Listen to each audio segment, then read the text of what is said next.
राम राम. जय आदिवासी जय शिवराय.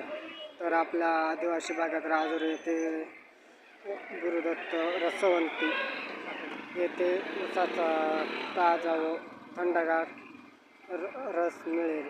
तर मित्रांनो, आता उन्हाळ्याचा दिवस होते, तर आपण मस्त रस पिण्यासाठी आनंद लुटा. इथं गुरुदत्त मंदिराच्या शेजारीच उसाचा रसवंती दुकान आहे. मित्रांनो, तिथं लय भारी हॉटेल पण आहे. तर तुम्ही या हॉटेलला भेट द्या, या रसवंती दुकानाला सुद्धा भेट द्या. थंडगार रस पिण्याचा आनंद लुटा. मराठी ब्लॉगमध्ये आपलं स्वागत आहे. तर मित्रांनो, उन्हाळ्याच्या दिवसात लय गरमी वाढलेली आहे. मित्रांनो, इथे एकच नंबर रसाचं दुकान आहे, बघू शकता तुम्ही. तर आता मी पण रस प्यायला आलेला आहे.